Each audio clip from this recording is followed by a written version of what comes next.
bonjour à tous, chers frères et sœurs. Bienvenue à cette nouvelle leçon de l'École du sabbat. Et comme à l'habitude, j'ai Clayton avec moi. Salut Clayton et Georges. Bonjour Michael, Clayton. On a eu des belles discussions avant qu'on commence à enregistrer. En fait, on va continuer ces discussions-là et ça va être vraiment intéressant, Clayton. Ouais, c'est vrai. Je peux même poser la même question. Ça se peut qu'il y a des gens qui aussi ont la même question que moi. Ouais. On peut parler ça plus. On essaie de vous rassurer qu'on ne sait pas tout. On est là pour apprendre, on est des étudiants, on creuse dans la parole de Dieu. Oui, c'est ça. Et à mesure qu'on se met à genoux et qu'on prie, le Seigneur nous révèle des choses. Et à mesure qu'on échange aussi ensemble. Ouais. Et justement, avant de commencer, Georges, on a besoin de Dieu. Est-ce que tu peux prier? Merci. Oui, c'est un privilège de Dieu. Notre Dieu, notre Père Céleste, Roi des rois, le Dieu éternel, tout-puissant, nous venons maintenant devant toi pour demander la sagesse de ton Saint-Esprit. On va ouvrir ta parole et nous avons besoin de toi. Amen. Que ton Saint-Esprit puisse nous guider, pour ouvrir notre intelligence et comprendre les messages que tu as pour nous de façon particulière. Nous te prions ça dans le puissant nom de Jésus. Amen. Amen. Amen. Et là, on étudie, un sujet vraiment intéressant. On peut avoir beaucoup de questions par rapport à la résurrection, comment ça fonctionne et tout, et en particulier quand il arrive des résurrections ou des manifestations de Dieu puissantes, des choses qu'on n'a jamais vues, avant la croix. Et c'est là qu'on se dit, mais comment est-ce que c'est possible que ça ait pu se dérouler? Et l'étude de la semaine était directement là-dessus. Et la semaine dernière, on avait parlé un peu plus de l'espoir. Hein? L'espoir que Job avait de pouvoir un jour voir Dieu. Alors Job avait un espoir dans la résurrection. Avec Abraham, alors qu'il allait sacrifier son fils, qui espérait quelque part que Dieu pourrait, par une façon qu'il ne connaissait pas, ramener son fils à la vie, puisque c'était le fils promis. Alors, Abraham avait l'espoir dans la résurrection. Et on nous parlait aussi des fils de Corée dans les psaumes, qui avaient un langage aussi qui touche la résurrection. Donc ça, c'est l'Ancien Testament et c'est l'espoir. Mais en fait, on peut dire même que dès la Genèse, il y a une promesse qui a été faite à Adam et Ève, n'est-ce pas? Oui, c'est ça.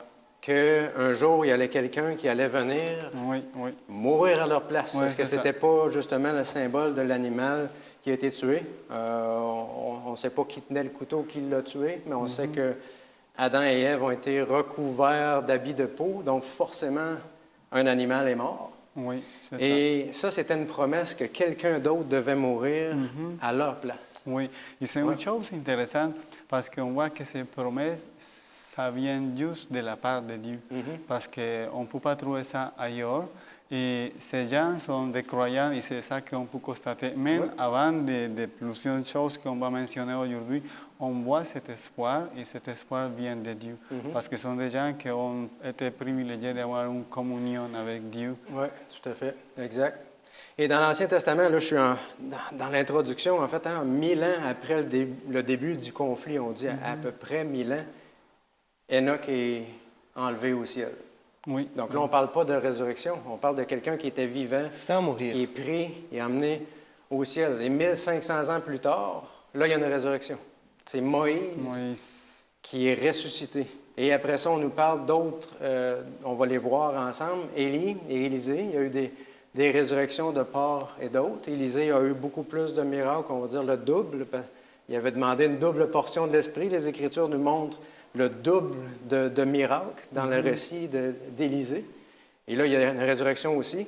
Et on nous parle plus tard, avec Jésus, de résurrection. Comme on parlait tantôt avant que les caméras enregistrent, avec la fille de Jairus, la fille Naïn et Lazare. On va parler de ces événements-là. Donc, la résurrection est omniprésente dans les Écritures, malgré qu'il y a, on va dire, quelques cas, mais autant dans l'Ancien que dans le Nouveau Testament.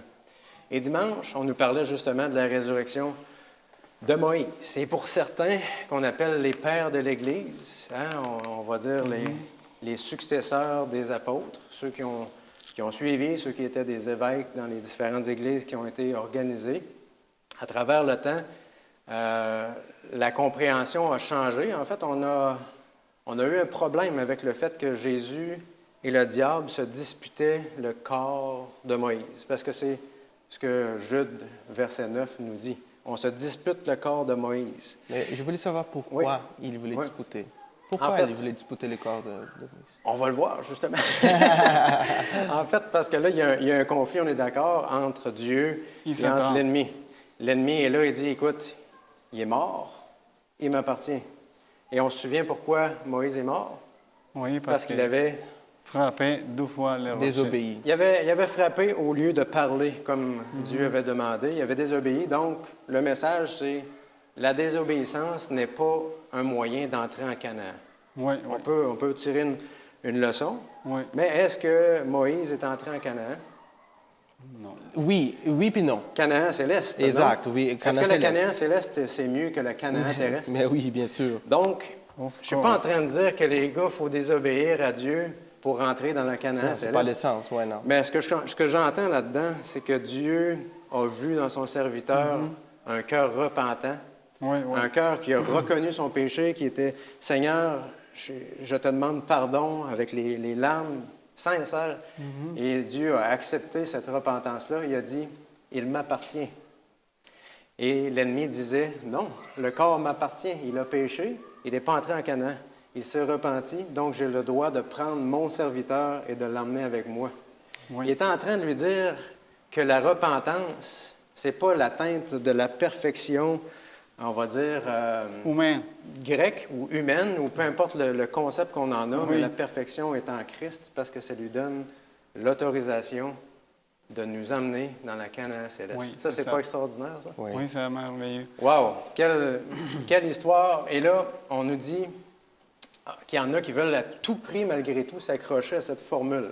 C'est-à-dire le corps humain qu'on a, lorsqu'il perd la vie, qu'il y a une âme qui est libérée, qu'on ne peut pas toucher, qu'on ne peut pas voir, mais cette âme-là demeure consciente. Et là, on tombe dans le concept platonique, c'est grec, autrement dit le dualisme.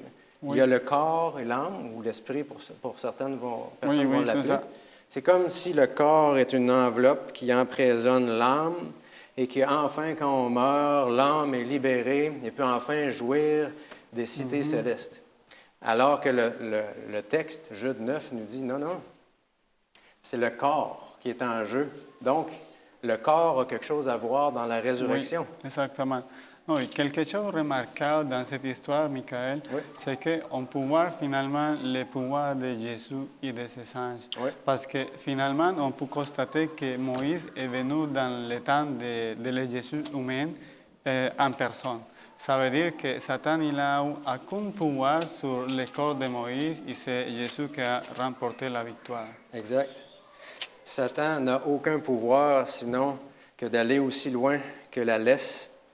Et la laisse, c'est Dieu qui l'a dans sa main.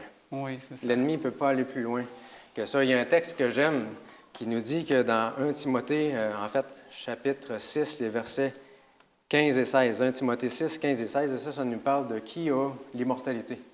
Parce que si je reviens au dualisme, lorsque le corps se décompose et l'âme est libérée, on est en train de dire quoi? Que l'âme est immortelle.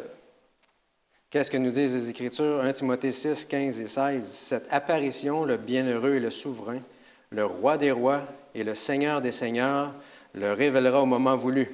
Et là, on parle de Dieu, on parle de Jésus. Il est le seul à posséder l'immortalité. Lui qui habite une lumière inaccessible et qu'aucun homme n'a vu ni ne peut voir. Dieu seul possède l'immortalité. Alors, j'ai une question. Ça, c'est pour bien comprendre. Oui.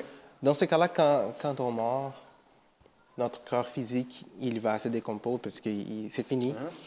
Mais qu'est-ce qu'on fait avec l'âme? Est-ce qu'elle reste avec le corps? Elle s'endort aussi? Est-ce que Dieu prend la possession? Ouais. Ou elle reste en attendant sans... En fait, pour Qu'est-ce répondre qui à ça ta va? question, là, parce que il y a un cours, en fait, il y a une étude biblique du pasteur Scalier qui s'appelle l'anthropologie biblique. Autrement dit, qu'est-ce que la Bible dit sur ce qu'est l'être humain? L'être humain est une âme vivante. Hein? On revient à la Genèse, dans Genèse 2, quand Dieu a créé l'être humain, il l'a façonné de la terre, il a insufflé son esprit, ruach en hébreu, et il est devenu une âme vivante. Donc, l'inverse est aussi vrai. L'âme vivante qui perd le souffle, l'Esprit de Dieu, redevient Un mort. un corps qui n'est Oui, inanimé, qui exact. n'est plus conscient. Donc, la question est qu'est-ce que c'est le souffle de Dieu à ce moment-là? Est-ce que nous, on est un souffle de Dieu? Non. On est une âme vivante, on est la composition entre ce que Dieu a donné et la terre. Mais j'encourage vraiment les gens à écouter l'étude biblique du pasteur Scalier qui couvre ça dans 1 heure. Mais en gros, cette formule, on va dire mathématique-là, le corps plus le souffle devient une âme vivante et l'inverse arrive. Donc, cette vie-là, hein, c'est Dieu qui nous la donne. Et lorsqu'on meurt, ce souffle de vie-là, qui les Écritures nous disent retourne à Dieu, ou quand Jésus a dit je rends mon esprit, ne continue pas à vivre dans l'éternité.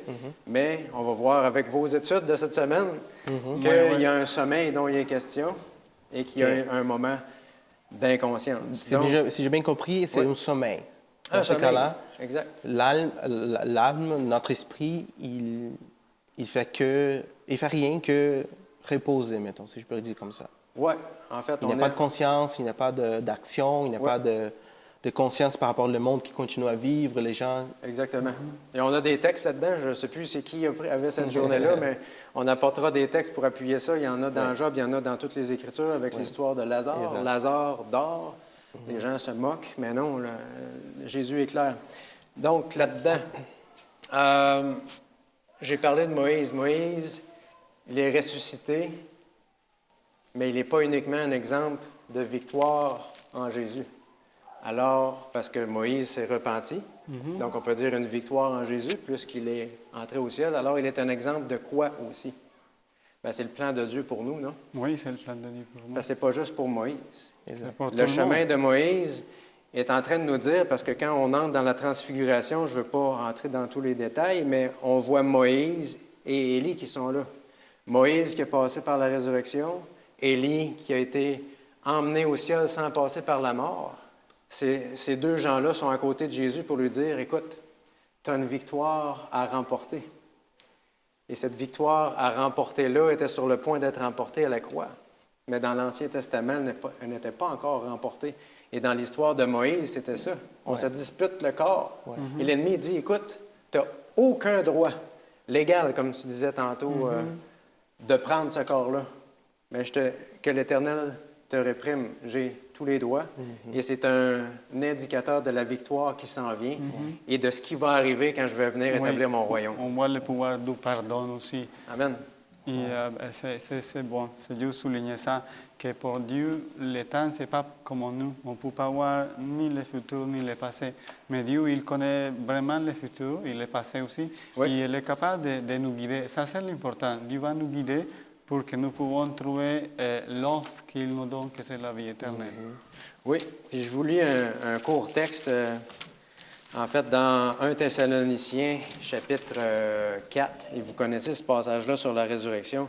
L'apôtre Paul voulait justement rassurer les gens de Thessalonique qui n'avaient pas compris c'était quoi la résurrection, la place de la résurrection. Il leur en avait déjà parlé, mais il revient et il leur dit au verset 16 et 17 dans 1 Thessaloniciens 4, ceci.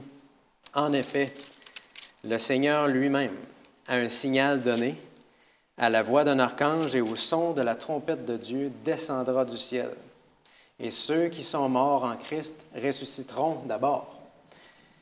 Verset 17, ensuite, nous qui serons encore en vie. Ah, il y a des gens qui ne sont pas morts. Nous serons tous ensemble enlevés avec eux sur des nuées à la rencontre du Seigneur dans les airs, et ainsi nous serons toujours avec le Seigneur. Amen. Je ne sais pas si c'est mon verset préféré, là, mais il m'amène un sourire au visage d'avoir l'assurance que le Seigneur Jésus va revenir.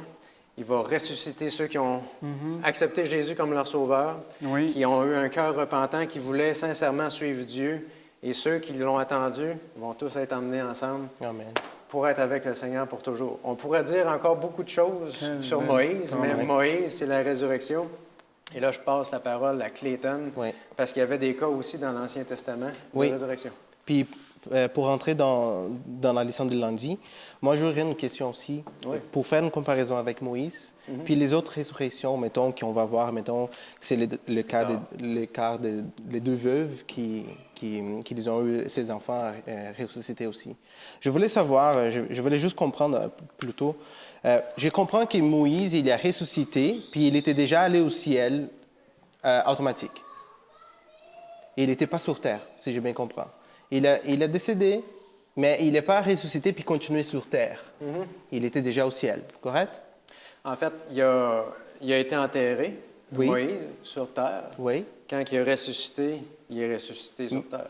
Mais est-ce qu'il a déjà vu Moïse ou c'était... Ben, en fait, probablement Jude, qui a été inspiré au verset 9 pour nous dire que, je ne sais pas, Jude, quand il a écrit son épître, qu'est-ce qu'il a vu ou de quelle façon le Seigneur l'a inspiré. C'est ça que j'ai remarqué, que je disais tantôt. Ouais. C'est Dieu qui lui a montré à Jude, il a montré une vision du passé, de l'escène réelle de ce qui passait au ce moment dans le passé. Dieu est capable de prendre cette scène. Dieu a... C'est correct. Mon point, c'est... je voulais juste comprendre, c'est quoi le but, c'est quoi l'objectif avant la croix? Avant la croix. C'était quoi l'objectif de résurrection? À part Moïse, parce que Moïse, il était au ciel et tout, mais les autres, les enfants, la fille de Jairus, qu'on va voir à fur et à mesure de la semaine. Je voulais savoir, c'est quoi le but, l'objectif de résurrection? Parce qu'on sait que cette résurrection, c'était temporaire, c'était pas une résurrection éternelle. Quelques années après... Tu veux dire qu'il y a des gens qui ont ressuscité pour mourir encore à nouveau? C'est quoi l'objectif de ça? En fait, le texte, la parole de Dieu, tu pourras aussi intervenir, mais de ce que je vois, à travers ça, je pense à la veuve de Naïn. Dieu, le texte, me semble, dit que Jésus a eu compassion. Donc, sa compassion l'a amené à emmener cet enfant-là à la résurrection, parce qu'on sait qu'à l'époque, être une veuve, c'est difficile. Tu perds ton nom, tu n'as pas les moyens de te débrouiller toi-même comme tu le pourrais aujourd'hui. C'est une période qui est extrêmement difficile. Elle est veuve, elle n'a plus son mari. Oui, donc, Jésus voit ça et il dit, écoute, je te ramène. Il dit, ne pleure plus, je t'amène ton enfant pour te soutenir. Donc, oui, peut-être que cette mère-là a perdu son fils à nouveau une deuxième fois. Oui. J'espère que c'était l'inverse. Oui, le fils perdra sa mère. Mais malgré tout, on peut dire qu'à travers la résurrection, ce n'était pas toujours nécessairement un symbole de la victoire sur la mort, quoique ça l'a démontré aussi, mais une démonstration de la compassion de Dieu. Je sais pas ce que tu une idée à garder en tête, c'est que Dieu travaille toujours pour le salut éternel des personnes. Ouais. Et ces situations-là, on permet aux gens de développer une foi complète et ferme en Jésus. En savoir, oui, tu es le Dieu vivant, je vais t'adorer, je vais témoigner de toi. Et ça, c'est le cas à plusieurs reprises dans la Bible, on peut comprendre ça, mais le point que Michael vient de souligner, ça c'est important aussi. On voit un Dieu de compassion, il est préoccupé pour les problèmes, pour la douleur, et il essaie de nous guérir, mais il travaille toujours aussi dans un plan plus large que c'est la vie éternelle, la restauration totale. OK. Qu'est-ce que je comprends aussi, puis merci beaucoup pour votre intervention, pour vos réponses, mais par rapport à la leçon de lundi, Jésus n'était pas là pour donner sa compassion. C'était Élie puis Élisée. Puis là, on voit qu'il a eu deux événements de résurrection. Puis une chose que je vois, des choses en commun entre les deux histoires de deux veuves, une veuve, elle était vraiment pauvre au point de mourir. Elle avait son dernier point de farine pour préparer pour elle puis son enfant. Puis après ça, elle a dit, mais après ça, on n'a pas d'espoir, on n'a pas d'autre chose, on ne peut plus rien, on va mourir. Puis Dieu, en voyant ça, il envoie Élie, puis dit, puis Élie demande, donne-moi ton pain pour que je puisse manger. Puis là, elle explique, regarde, si je te donne, c'est correct, mais après ça, on va mourir.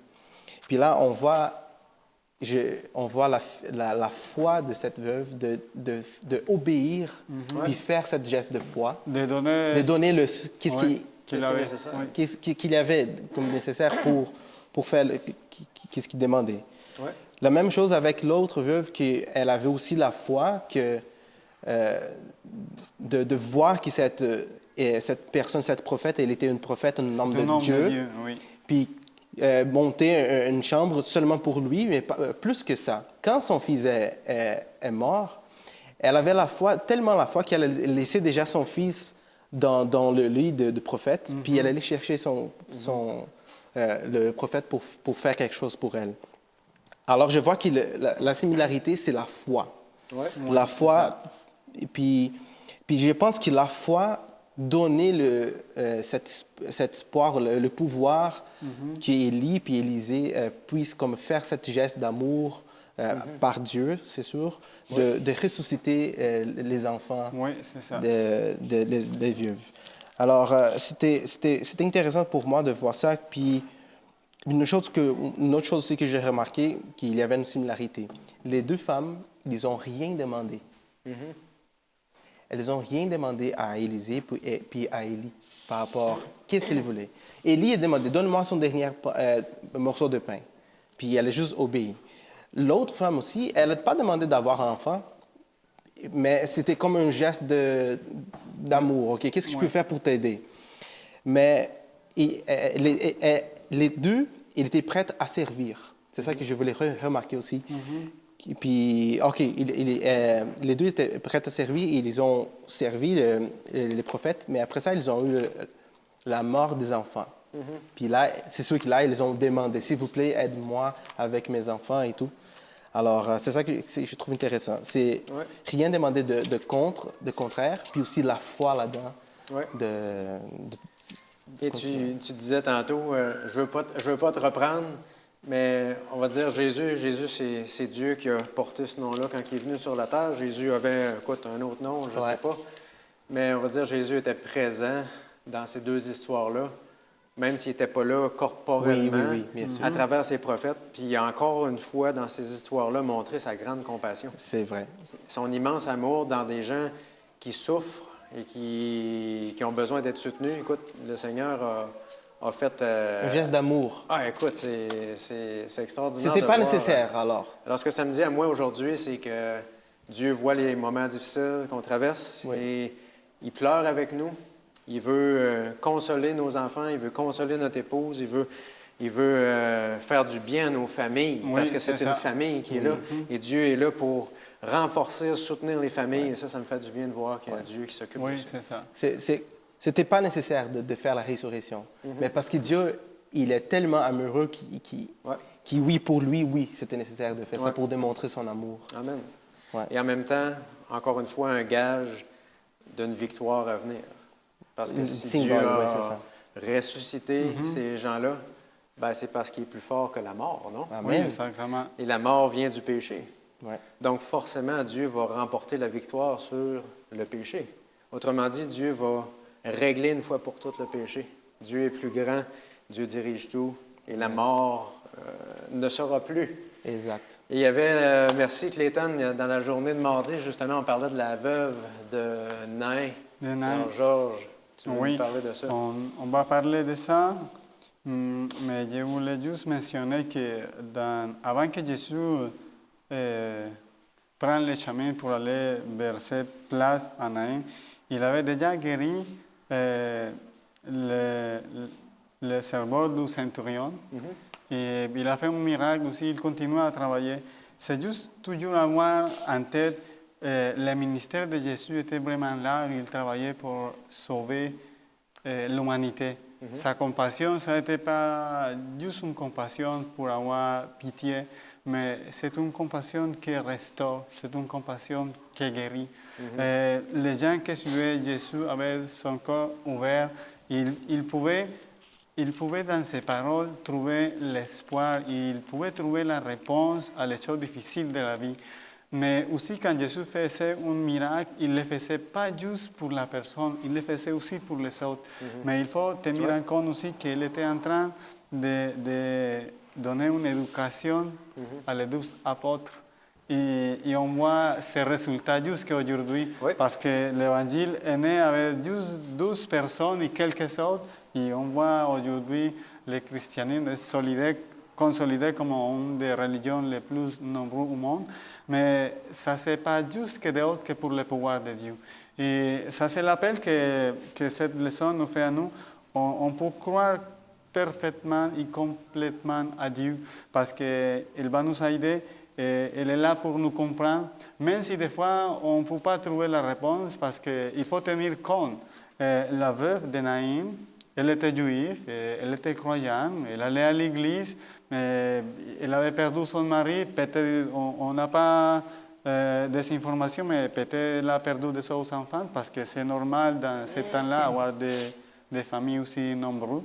Mais ça c'est peut-être son dernier, mais il l'a perdu. Et l'histoire nous dit que la peine de cette femme était aussi horrible qu'il n'a pas regardé que Jésus était à d'elle. Mais ça mentionne aussi que la compassion de les autres villageois était aussi forte. Tout le monde avait venu avec elle pour l'accompagner dans ce moment de douleur. Mais je reviens à la question. À cause de sa douleur, à cause de sa souffrance, elle n'a pas voyé Jésus qui lui disait « pleure pas ». Et des fois, ça c'est la même situation pour nous. Dieu va nous dire « pleure pas pour ta situation, plains pas de ta situation problématique ou difficile ». Mais on n'entend pas savoir, parce que nos problèmes, des fois, ce n'est pas les problèmes, c'est nous-mêmes qui nous enfermons dans nos problèmes et qui n'ouvrons pas nos yeux aux promesses de Dieu, à ces promesses et à la puissance salvatrice que Dieu a à nous donner d'une façon plus complète. Ne pleure pas là-dedans ne veut pas dire de ne pas pleurer lorsqu'on perd notre femme ou notre enfant. Hein? Oui, non, c'est important. Parce que s'il y a des gens qui nous écoutent, qui disent on n'a pas le droit de pleurer. Non. Non, on a tout à fait le droit. Et je sais que ce n'est pas ce que tu es en train de dire. Je prends le temps de le souligner. Merci. Le Seigneur est là avec sa compassion en voulant dire, écoute, tu as assez pleuré. Regarde ce qui va se passer. Tu sais. Non, mais la chose que je voulais souligner, c'est que Jésus le dit, pleure pas, parce qu'il était en train de planifier qu'est-ce qu'elle va faire pour cette femme. Exact. Et c'est ça la même phrase que Dieu nous dirige à ne pleure pas par les problèmes de cette vie parce que Dieu avait déjà réglé ta situation en vrai. Pas juste pour un problème de travail, économique ou de santé. C'est une solution. Réglée, tu ne le vois pas encore. Oui, tu ne vois pas la solution à cause de tes larmes, à cause des problèmes, mais c'est réglé, mon enfant. C'est réglé et c'est pour vrai. Et c'est le cas que nous sommes en train de vivre parce que la chose plus difficile pour l'humanité de régler, c'est la vie. On a inventé plein de choses pour faire même de travail, machines pour laver les liens, machines pour couper les céréales, plein de choses bonnes, les voitures pour nous transporter, mais par rapport à la mort, on n'a pu rien faire. Mais les histoires dans la vie de l'Ancien Testament au Nouveau Testament, ça nous dit que Dieu a le pouvoir sur la mort et il a ressuscité l'enfant de la veuve de Naïm en nous réconfortant à nous aussi que lui a la solution et le pouvoir. Et il n'y a pas plus d'autres choses que je voulais dire, mais c'est juste ça. Il faut que nous mettons nos confiance en Dieu et Dieu a compassion pour nous. Dieu a pitié pour nous et il a une solution plus large que ce que nous pouvons. Parce que pour cette vie, il n'avait pas d'espoir, il était vraiment dans la peine, dans la douleur. Et Jésus lui dit, pleure pas parce que lui savait qu'est-ce qu'il va faire. Il a donné en pleine santé son enfant. Merci Georges. Dieu nous appelle à la compassion. Et en particulier avec ceux qui sont dans les grandes difficultés. Oui. Dieu voit ces gens-là, Dieu les soutient. Et en même temps, encore une fois, une promesse, parce que ce n'est pas à tout le monde que ça arrive, que les gens, leurs enfants ressuscitent après qu'ils sont morts de cancer ou etc. Mais ça tourne nos yeux vers la promesse qu'un jour Dieu va pouvoir faire ça. Amen. Et on continue parce que le temps avance à toute vitesse. La fille de Jairus. Oui. Mais c'est ça, là, on commence à voir le ministère de Jésus. Jésus commence à faire des miracles. Puis avec les miracles, puis avec ces histoires, Jésus essaye de montrer au peuple c'est quoi son objectif ici sur Terre.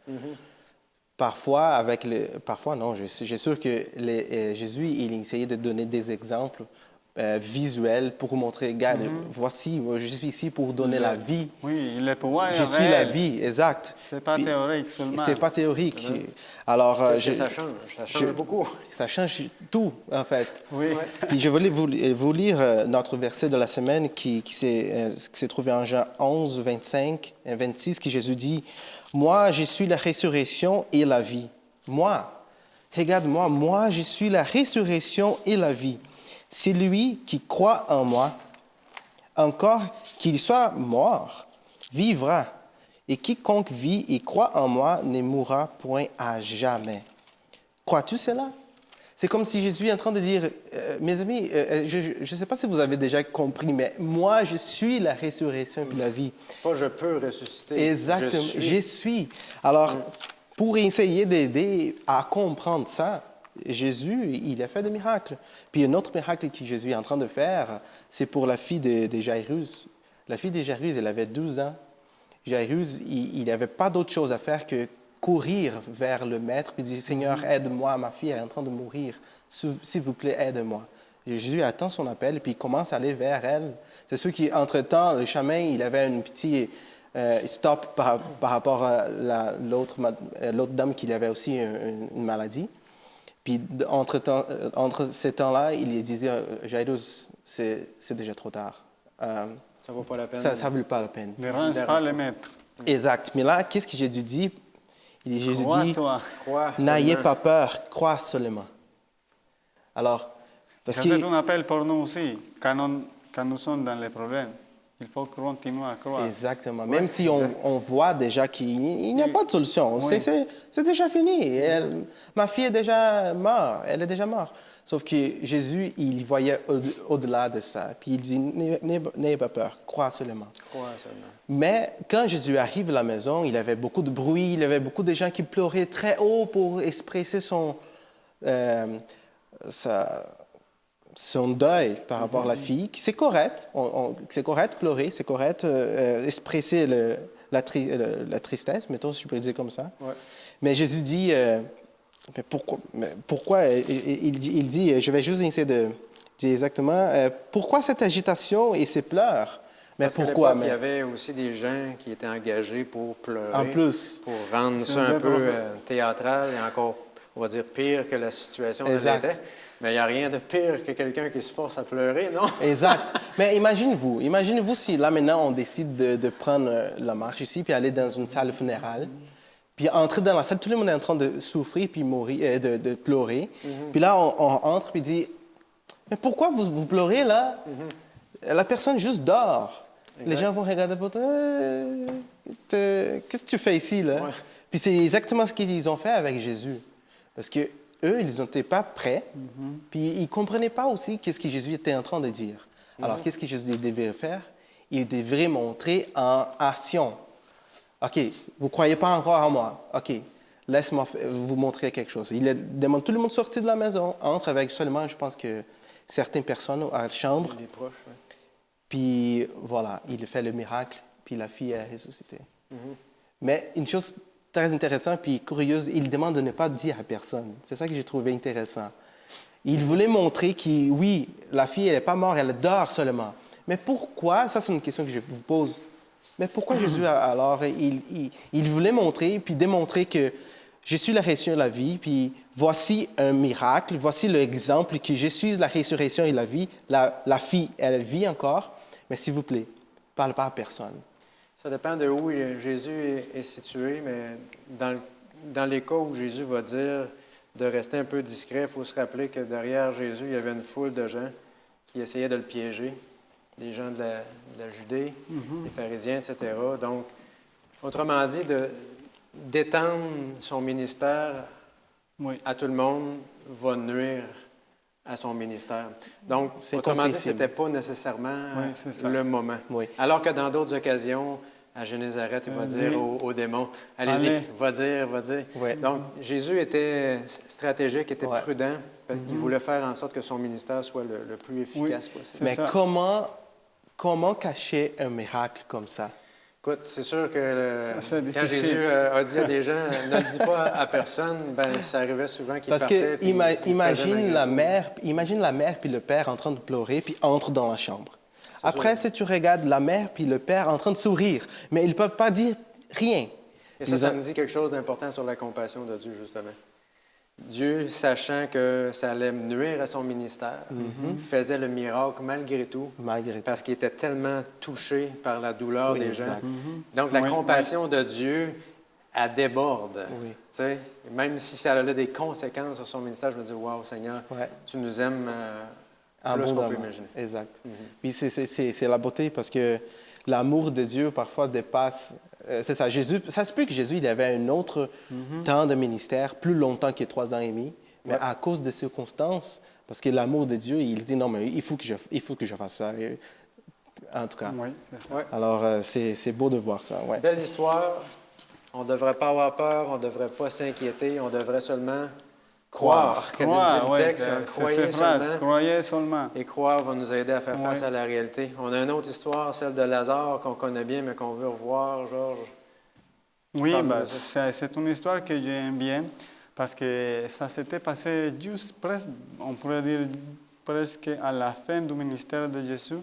Et ça a été entouré de détails qu'on peut attirer des leçons importantes pour nous, mais aussi comprendre toujours la façon comme Dieu travaille pour les autres dans un plan et dans un point de vue plus large, ce que nous pouvons comprendre ou ce que les gens qui étaient présents à l'époque pouvaient voir dans les moments. Mais toujours en comprenant les choses au fil de l'histoire, au fil du déroulement des événements, on peut savoir et on peut constater la sagesse de Jésus.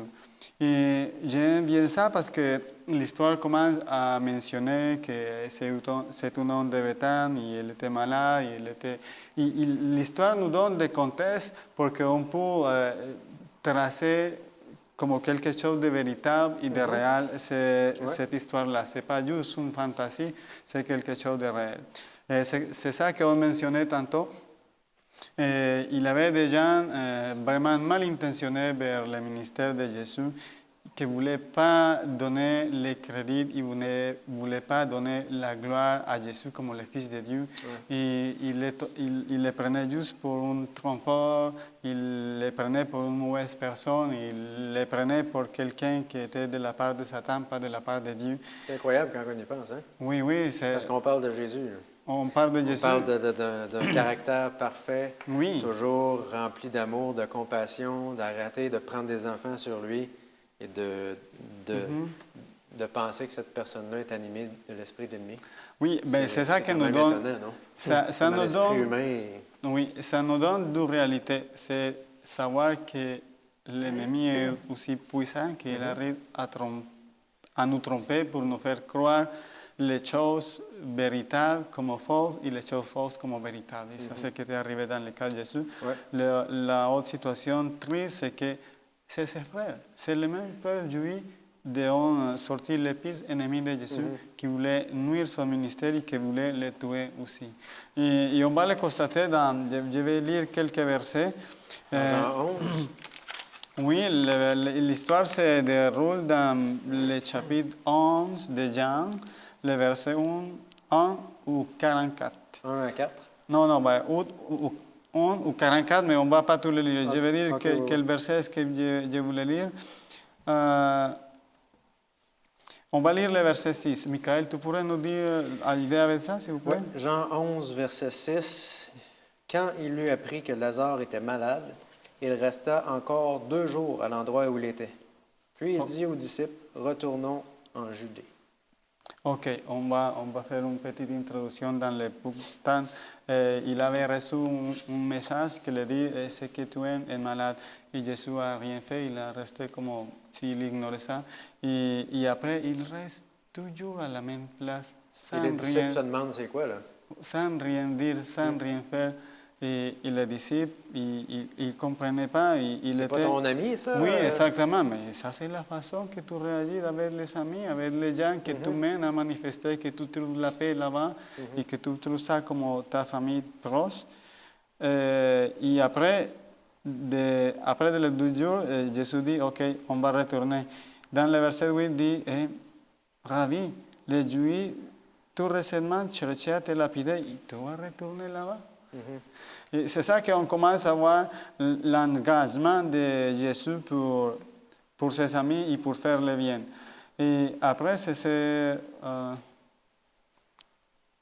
quelqu'un des disciples, je ne rappelle pas le nom, je ne trouve pas le verset, qui a dit, OK, c'est pas grave, on va aller et on va mourir avec Jésus. on va les suivre, on va les suivre, on va continuer. Et Parce qu'en s'en allant en Judée, c'est Oui, dangereux. oui, c'est C'est dangereux. la fin du ministère de Jésus, comme on dit. Ils veulent le tuer, ils veulent l'attraper. Mais ça se peut que c'est, pendant les 2 premiers jours que Jésus il a rien dit, il n'a rien fait, ça se peut que les disciples ont compris comme ça. Là, je pense que je comprends pourquoi il n'a rien fait, parce qu'il ne veut pas retourner à la ville, que tout le monde veut menacer lui. Alors, après ça, 2 jours, il dit, Ouais. mais attends, là, on y va, mais Ouais, comment ouais. ça? Est-ce que tu veux aller mourir? Ouais, Oui. on va mourir avec toi. Aller là-bas, Ça, c'est le verset 6, on peut le lire. Ça dit, sur quoi Thomas appelé Didyme dit aux autres disciples. Quel Alors, verset que tu es là? le verset 16, 16, OK. 11, aussi afin de mourir avec lui. Jésus a été... OK, c'est ça. On voit que Jésus avait tout planifié d'une façon seulement comme le Dieu Tout-Puissant pour regarder et pour voir à travers le futur et à travers le temps. Et on a beaucoup de détails qu'on ne peut pas couvrir à cause du temps. C'est une histoire tellement merveilleuse. Je recommande aussi aux auditeurs de lire le chapitre de Ellen White ou Le livre le livre Jésus-Christ. Jésus-Christ, Lazare Ouais. sort. Il y a plein de détails qui nous aident à comprendre plus le chapitre 11 de Jean. Et on peut comprendre aussi que Dieu il avait en tête un plan tellement stratégique qu'on n'imagine pas la façon comment ça se pouvait dérouler. Parce que le mois nous dit si Jésus aurait été présent, Lazare il n'était pas mort parce que l'ennemi il ne pourrait pas effectuer exercer son pouvoir, sa puissance sur la vie de Lazare.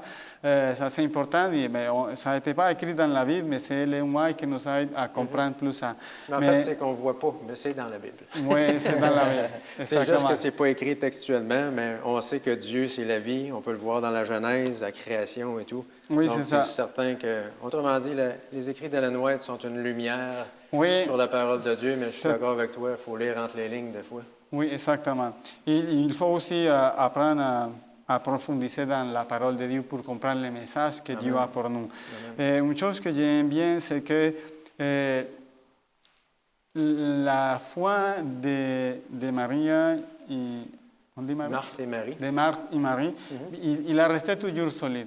Il était triste, il comprenait pourquoi, mais il avait toujours la foi. Et il y a une phrase belle que j'avais trouvée, je n'ai pas le temps de vous montrer, mais il disait, il était soutenu par la grâce de Dieu. Et j'aime bien ça, parce que des fois, nous demandons le pardon, mais on ne demande pas aussi suivant la grâce. Quelle grâce? C'est la grâce pour supporter la douleur et la souffrance quand nous ne comprenons pas les choses, quand nous ne comprenons pas pourquoi Dieu a réagi comme ça. C'est la grâce qui avait soutenu les deux sœurs en continuant à avoir foi en Jésus, parce que quand Jésus les fait savoir qu'il était là, ils ont couru le voir, il n'avait pas qu'une parole de reproche contre Jésus, peut-être vraiment légère, il avait dit, si tu étais là, mon frère n'aurait pas mort. Tu vois? C'est dans le texte. Oui, c'est dans le texte. Si tu étais là, mon frère ne serait pas mort. Oui, exactement. Parce qu'il croyait que Jésus est la vie. Ouais. qu'il Oui, c'est pourrait ça. faire un On peut le miracle. comprendre comme ça. Oui, Tu exactement. viens de le dire, puis ça m'a fait bien dire. Oui, l'autre chose que je voulais souligner, c'est que Jésus a pleuré en montrant compassion pour l'humanité entière. Il n'a pleuré pas pour Lazare parce qu'il savait qu'il va bientôt le ressusciter en pleine santé, sans le contrat de la maladie, mais Jésus pleurait aussi pour l'hypocrisie des gens qui se disaient famille, qui se disaient amis, mais quelques jours tantôt, il planifiait même la mort de celui que Jésus avait ressuscité. Ça, c'est pour nous mettre en garde, mes amis, mes frères, même si on est à l'église, même si nous lisons la Bible, l'ennemi, il peut nous tromper, l'ennemi peut planter la mauvaise semence dans notre corps de la doute, de l'hypocrisie vers les gens qui ont de bonnes intentions et qui aussi ont certainement la grâce de Dieu et qu'il a une tâche à faire dans l'Église. C'est simplement que des fois, ces tâches, ce n'est pas facile à faire. Ça inclut la discipline, ça inclut prendre certaines positions que ça peut être choquant ou radical pour les autres. Mais ce que nous trouvons dans cette histoire, c'est l'amour, c'est la sagesse de Dieu, mais aussi, c'est encore une fois remarquer la puissance de Dieu Amen. Ouais. Amen. sur la mort. La puissance de Dieu, l'amour de Dieu, son pardon. Lazare, sors! Oui, Et c'est tout. Pas C'est juste 2 mots, puis le problème est Mais- réglé. de Oui, la même exactement. façon. Parce que ça a été écrit aussi dans l'histoire qu'après que Lazare est ressuscité, elle était invitée à une belle fête. Et les gens, ils voulaient entendre quelque chose de Lazare qui leur racontait des choses spéciales, mais il n'a rien à dire. Il raconte de ces expériences que les gens avaient, même à l'époque de ces Satan-là. Mais l'important, c'est qu'on voit la victoire de Jésus sur ses ennemis physiques à l'époque, mais on voit aussi la victoire de Jésus sur Satan. Parce que ça a été mentionné dans le texte, c'est la même sorte de Lazare qui dit « Hey Seigneur, mais faites attention, on ne va pas ouvrir ce tombeau, il est déjà pourri, ça fait 4 jours qu'il était mort. » Mais on voit que avec la puissante parole de Jésus, la mort, il ne peut rien faire. La mort est Et impuissante. c'est l'espoir que nous avons pour nous. Jésus l'a déjà dit, comme l'a mentionné Clayton, je suis la résurrection et la vie. Et c'est ça que nous pouvons confier aujourd'hui. C'est Jésus que c'est la résurrection et la vie. Et c'est en ça que nous pouvons nous confier dans un Dieu tout-puissant. Il ne nous parle pas juste de théorie, il nous montre la réalité avec des actions qu'on peut toucher, qu'on peut savoir. Et si ça c'est nécessaire pour la foi de quelqu'un, Jésus, il a le pouvoir de le faire aujourd'hui aussi. Amen. Merci, Georges. On aurait pu dire encore beaucoup de choses sur la résurrection, mais chose que je retiens, c'est que Dieu, on va dire, ne pouvait pas attendre davantage. Quand la victoire, on va dire, avant même la croix, on va dire, a été acquise, Oui. Dieu s'est donné le droit d'amener son serviteur Moïse, s'est donné le droit de faire des résurrections, s'est donné le droit d'amener Élie, Enoch avec lui. Et ces gens-là, Élie et Moïse, étaient là pour réconforter, fortifier Jésus à la transfiguration, pour dire, écoute, tu vas remporter la victoire, regarde. On est là. On est là. Il s'apporte un pouvoir. Et ils avaient un corps. Oui, Moïse et Élie ont été reconnus, je ne sais pas de quelle façon, écoute, par les gens qui étaient là, les disciples qui étaient là, mais peu importe.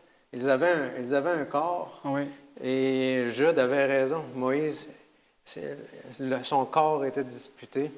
Et on doit avoir cette compréhension-là, qu'il y a des promesses sur lesquelles on peut s'appuyer et que ces promesses-là sont extraordinaires. Oui, Dieu ils sont revient. pour nous aussi. Ils sont pour nous. Dieu va revenir. Dieu va ressusciter nos proches. Dieu va nous prendre ensemble avec lui. On va être une famille dans l'éternité. Et la mort, la maladie, les pleurs n'existeront plus.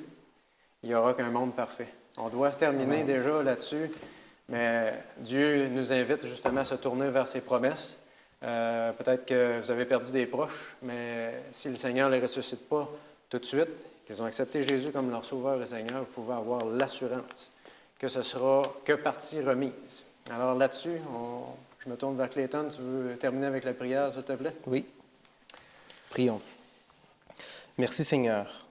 Merci Seigneur de nous donner la vie, de nous donner ta grâce, ton amour, puis une 12e chance de ressusciter, puis avoir la vie éternelle avec toi un jour. Amen.